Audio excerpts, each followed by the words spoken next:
I am pretty new to this media, so that's why I have no idea. Because before I pretty much do the presentation, so I don't really know how to do a conversational discussion. Yeah, I'm so happy that you joined me because I finally have someone I can kind of like talk. So make this a little bit more like Clubhouse rather than another presentation stuff.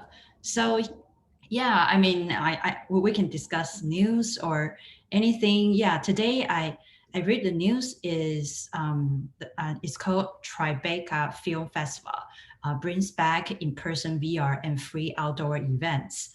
I find out that is really interesting because when I did the research, Tribeca is actually the annual film and interactive storytelling festival that like in NY in New York. Yeah, so pretty much they are probably the biggest or the best, according to the article, that they are going to have um, indoor and outdoor events.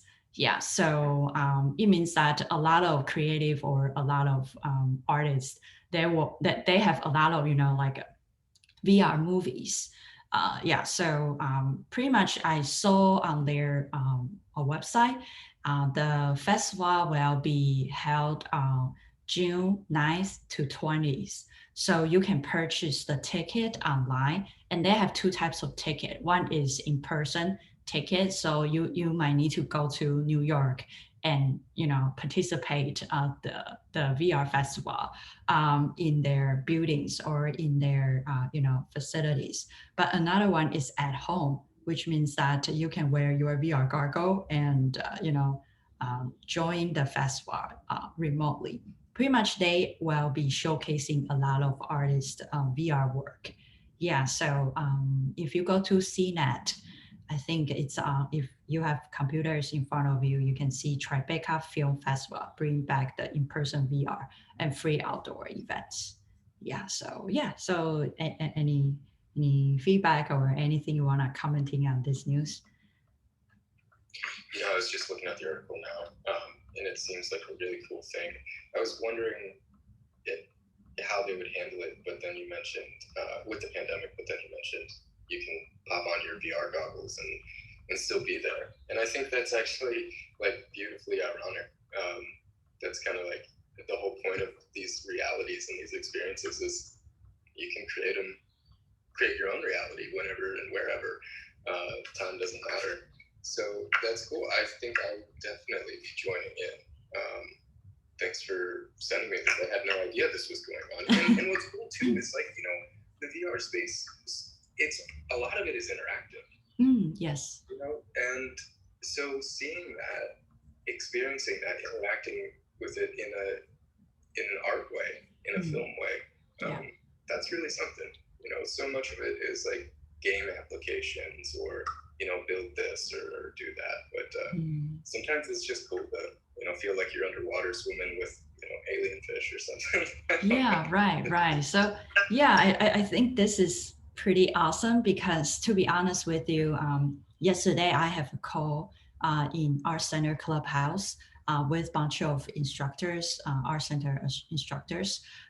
We were talking about start from art form to right now we have UX UI, and later on we will have XR NUI, right? So we were talking about the transition.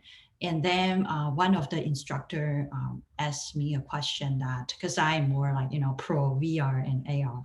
And he said that, oh, okay, so pretty much how do you create UX UI in XR?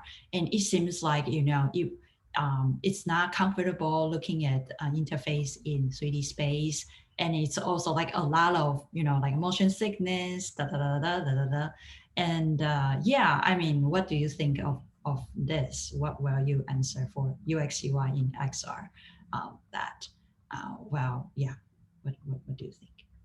Yeah, for me personally, that is the biggest hurdle in the adoption of VR is the overall experience, and that touches not only on the interface that we see, what's projected in front of our eyes, but also the hardware.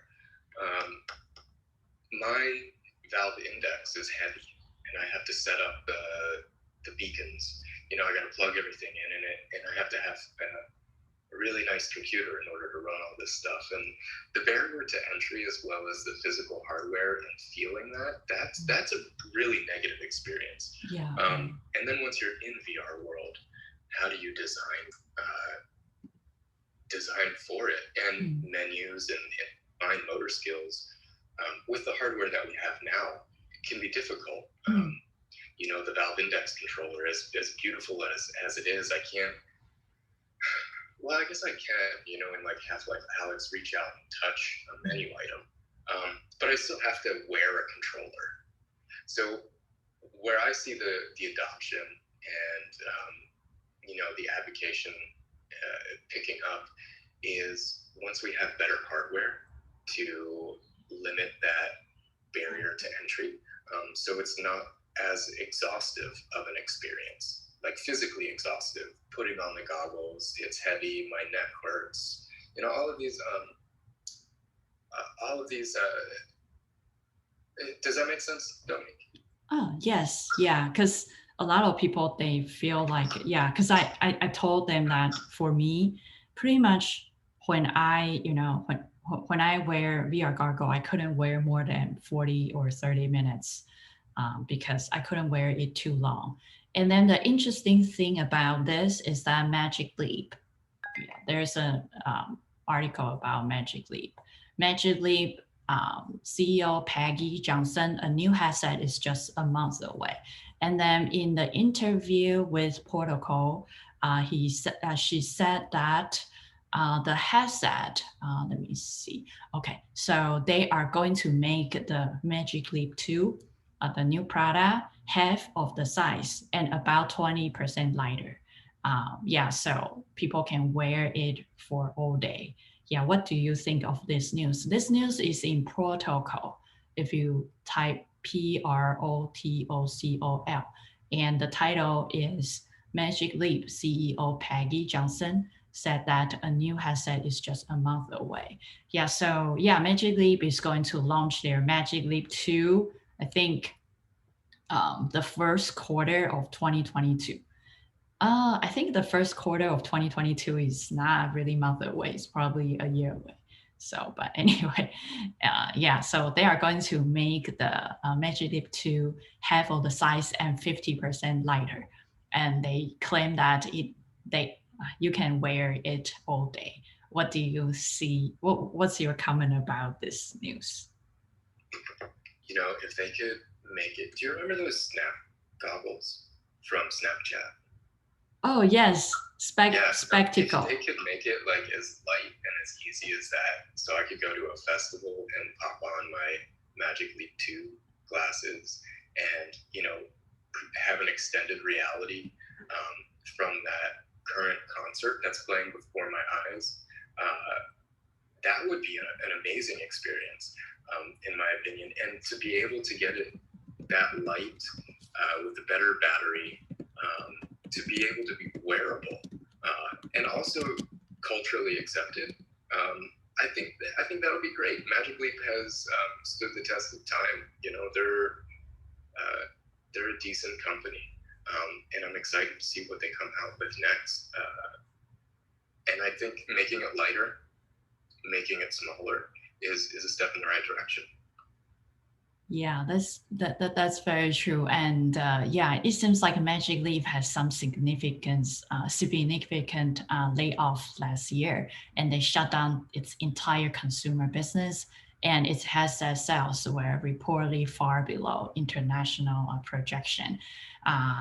So I think the people are still looking at the new CEO, whether this CEO Peggy can help Magic Leap become a like reborn from ash, right? Yeah.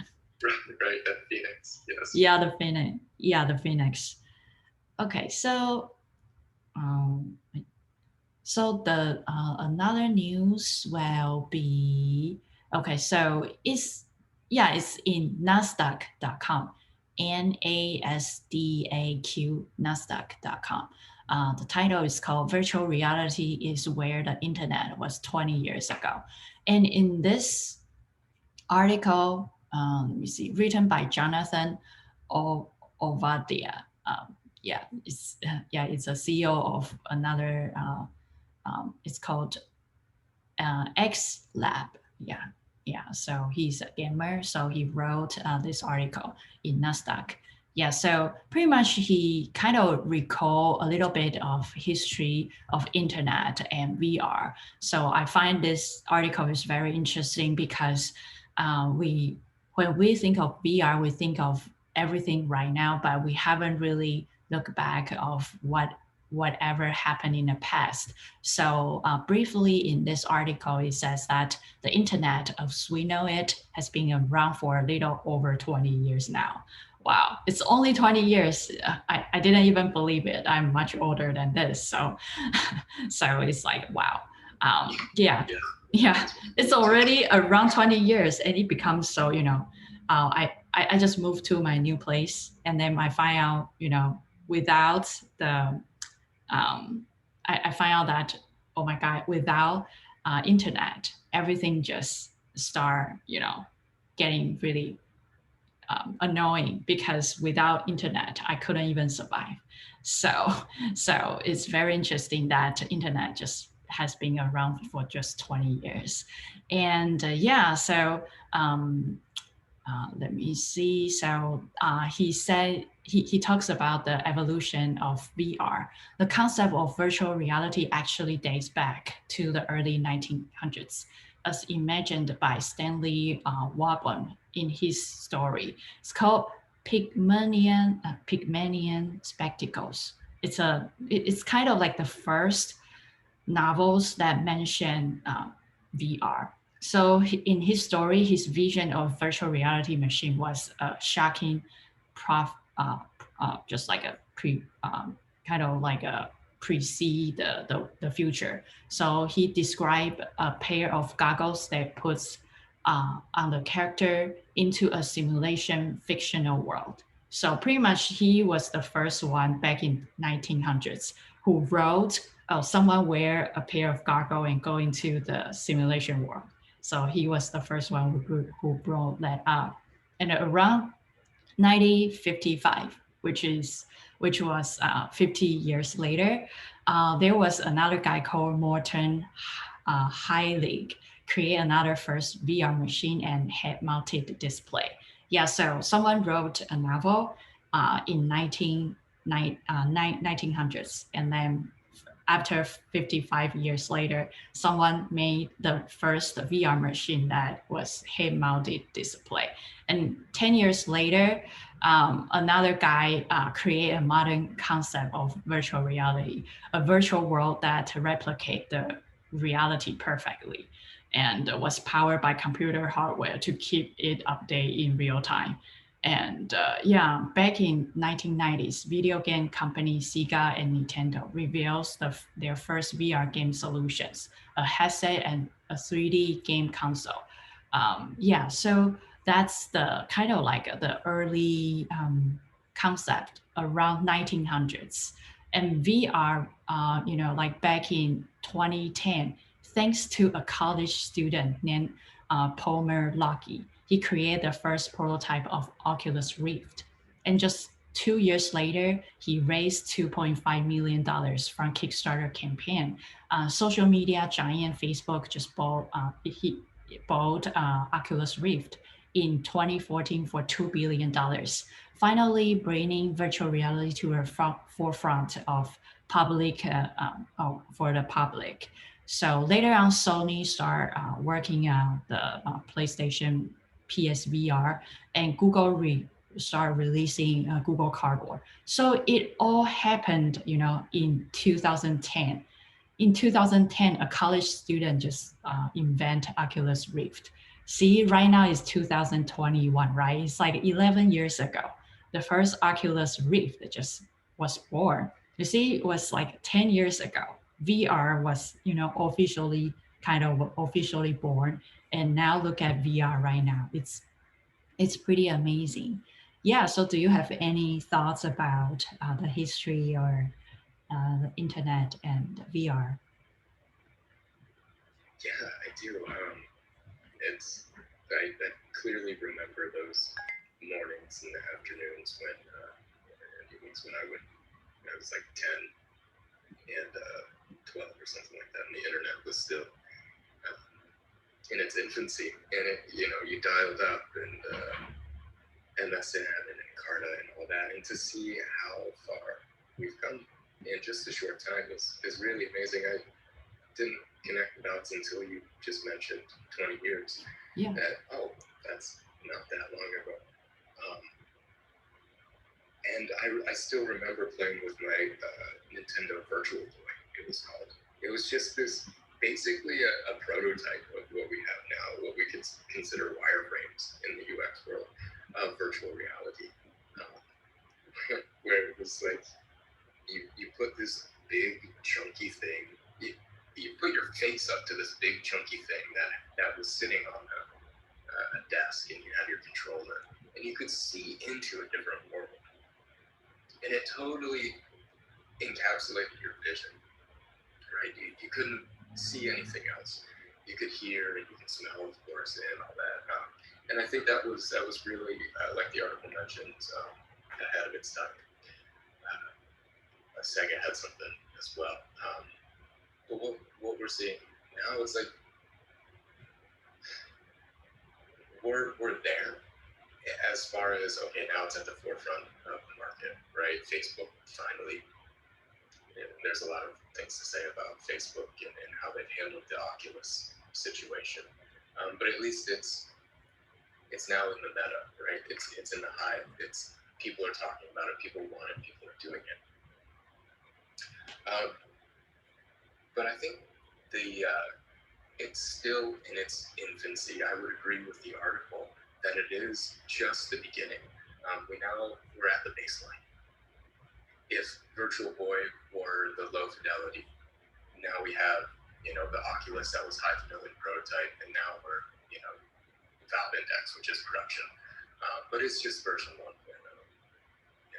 Again, going back to the better experience of don't make the best design is invisible.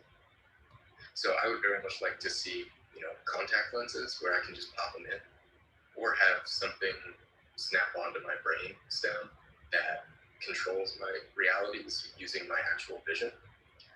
But then, of course, we get into biosecurity and all that. So I think that I agree. We are in the infancy. Where we were with the internet 20 years ago, we are with reality right now, in mixed reality, extended reality. And I'm excited to see more and more creators starting to just play with it in the creative space, because we'll tease out some ideas for applications in there, and that it is slowly becoming normalized. It's not so sci-fi anymore. Yeah, I think what you say is very true, because I totally agree with you. I remember Fuller. Fuller said that Fuller was, I think he was a super successful architecture or some structure related field in America. And he mentioned, he has a quote. He said, "Eventually we will use nothing to achieve everything." So I remember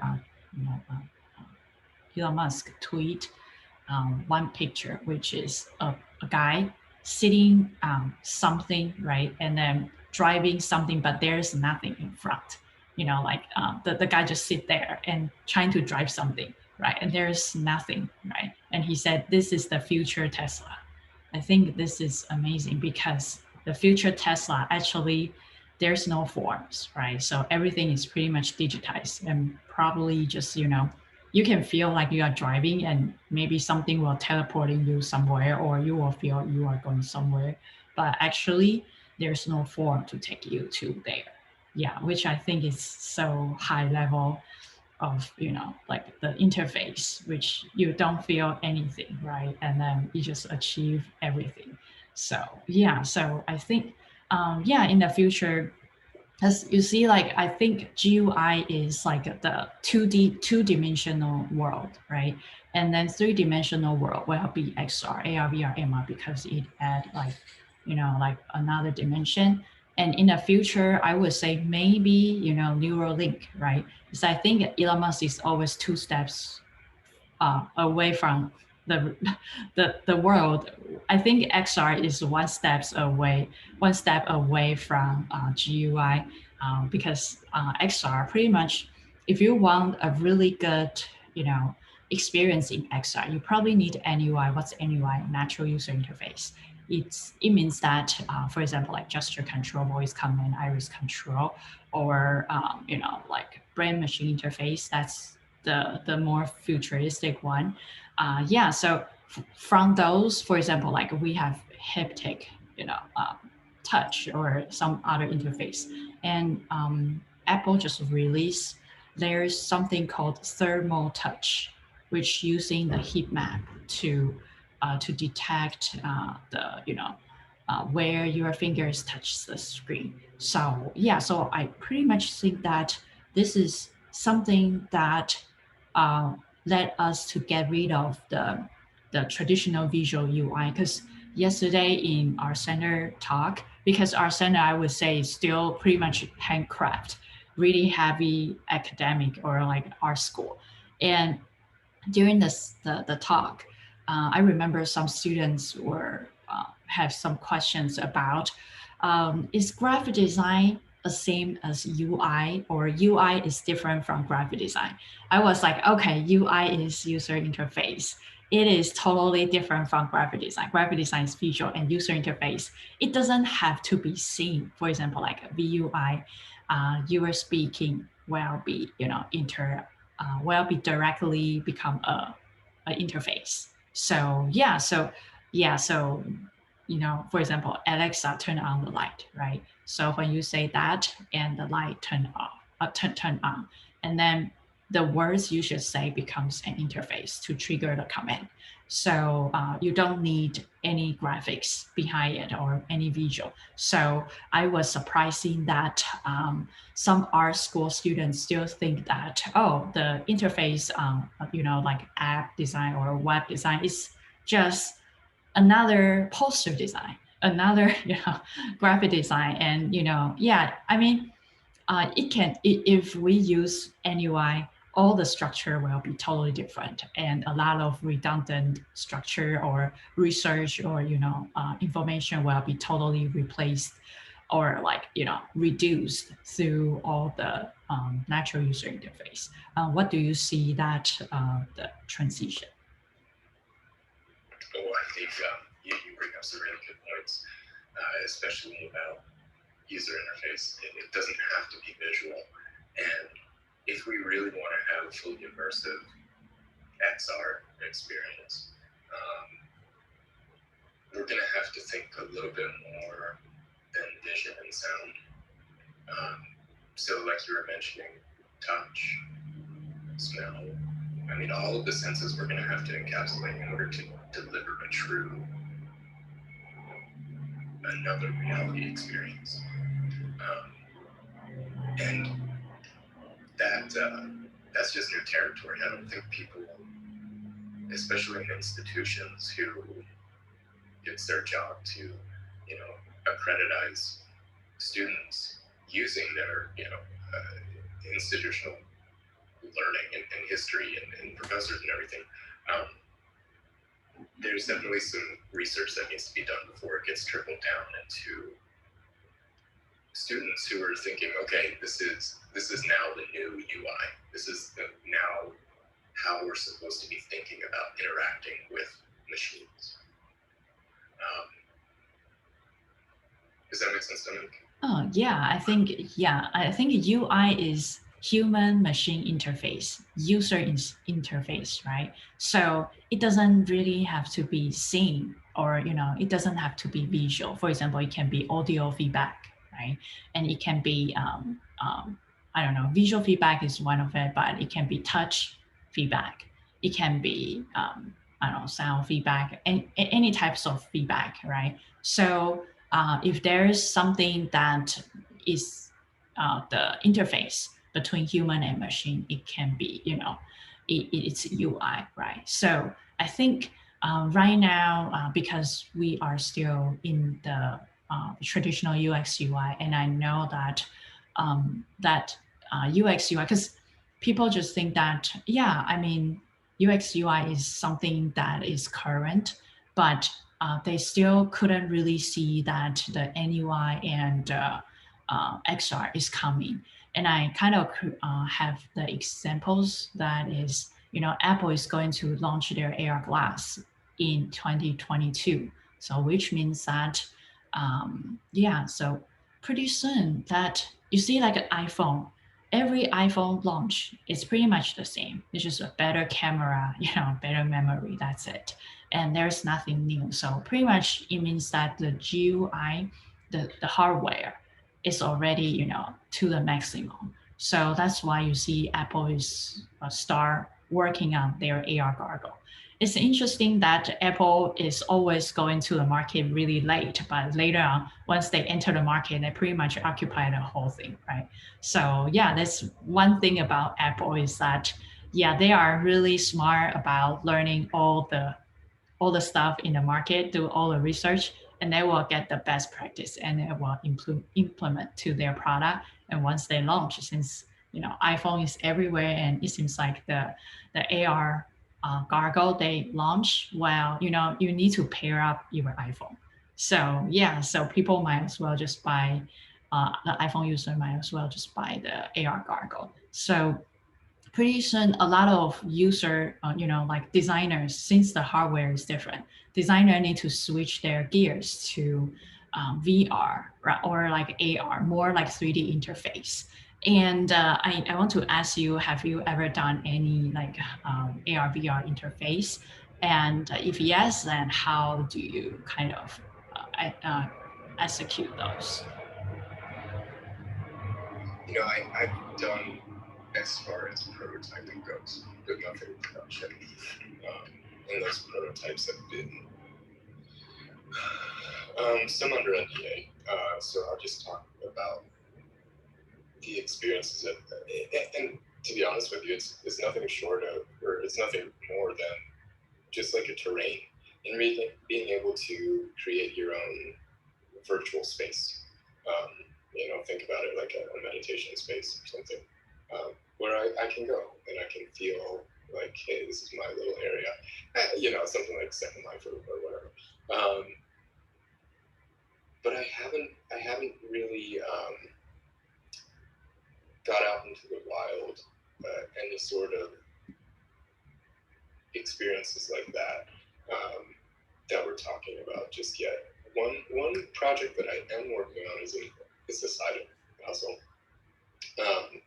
It's just an AR application that uses the camera in order to identify specific things and present to the user information on those specific things. So I think extending XR to, not just my eyes, as Stephen, who is a human with eyeballs and puts, screens in front of those, but also thinking about the camera on the devices as eyes as well.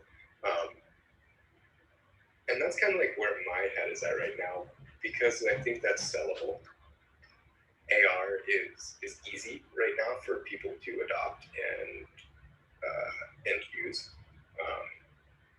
But VR, totally VR. That it's really hard to do. You need a good team to make a sound product. It's still not there just yet. But I would love to see Tony one day. I've worked in the therapeutics and medical world before.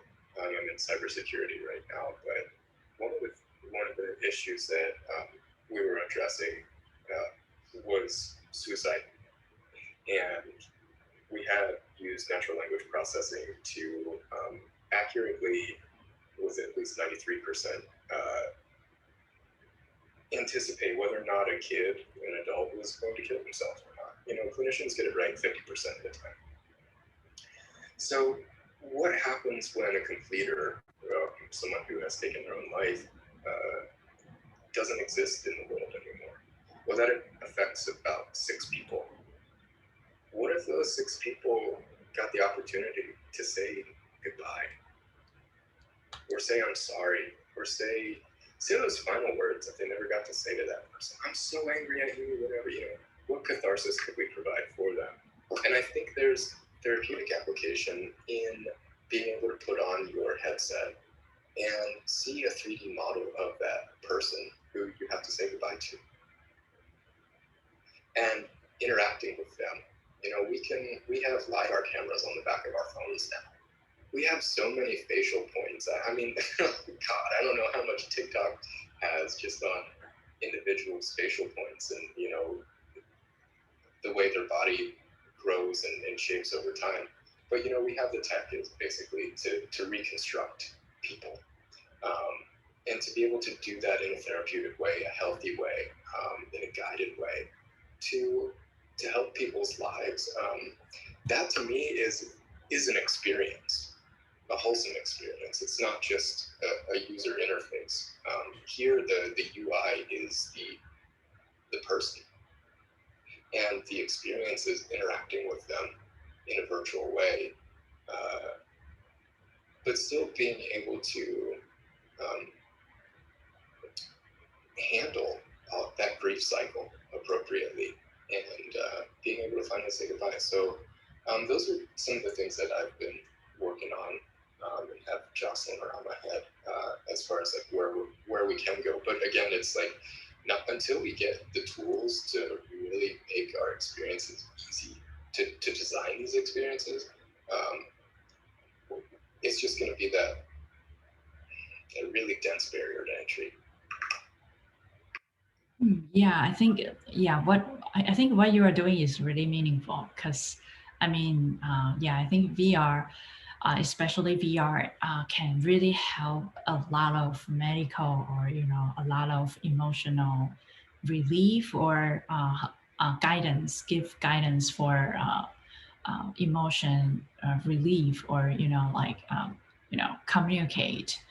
communication between humans, so we can probably know the suicide, who will suicide, right, and helping or guiding them. So I think this part is definitely amazing.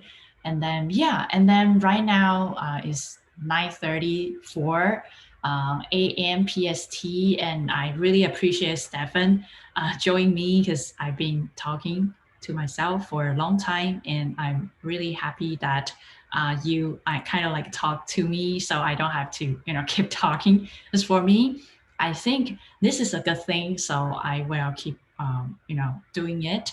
And I will. Are you available? Maybe I can invite you to co-host this with me, and maybe this will grow at some point. Yeah. Right now, I just started. Yeah, that sounds great. I'm in the Bay Area as well. Oh, great.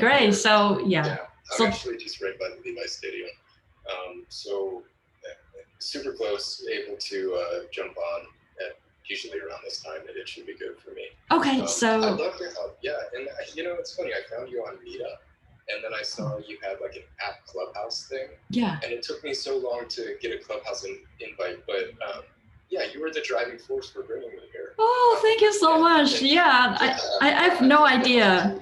Yeah, because to be honest with you, actually you can message me and ask for Clubhouse invitation, because I have 6 right now. Yeah, I always ask my friend, like, do you need Clubhouse invitation? Because I have 6, and they all say, oh, I don't need, or oh, I don't do that. Yeah, so yeah. I mean, in the future you can ask me. Probably I will have some tickets. And then sure. Yeah, I can add you, and if you can follow me, I think that would be great. And later on, I can for example, like XR Daily News, like 10, and I will put the numbers, and then the format will be in the morning, an hour earlier, I will read the news, and then when you show up, maybe I don't know if you kind of feel, yeah, it's a pretty good routine. You can, read the news an hour ahead, and then we can discuss the news. And if anyone wants to jump in, and we just share. So yeah, I really appreciate you joining today. So today the call is more like a clubhouse call, which has the interaction. Before it was me and reading the whole news, and that's it. Yeah, let's try it out. I'm excited. Yeah. Thanks for giving me an opportunity. Yeah, sure. And this call will be, I would say, recorded and posted on YouTube. So yeah, so if anyone wants to see it, they can. And I don't know how to do this because I didn't see any chat or something in here. So if you can give me any connecting information, for example, I put your email somewhere on your, I don't know, profile or something, and I can, let me think. Yeah, yeah. I don't know. Yeah, I think it should be, oh, good. Are you on LinkedIn as well? Yeah, I am on LinkedIn. So yeah, so right.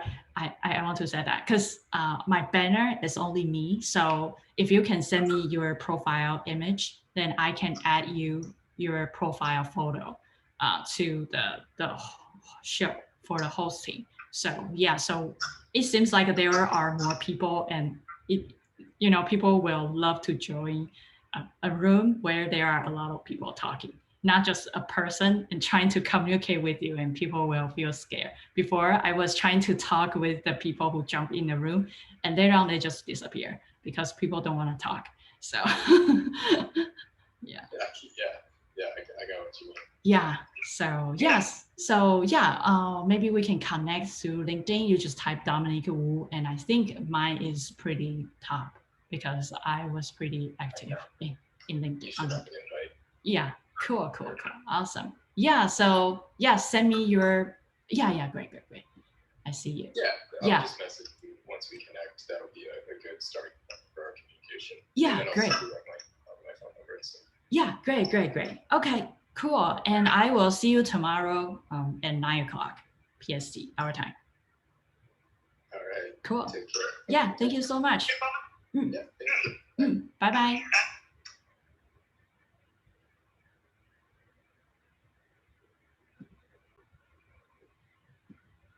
Okay. Bye.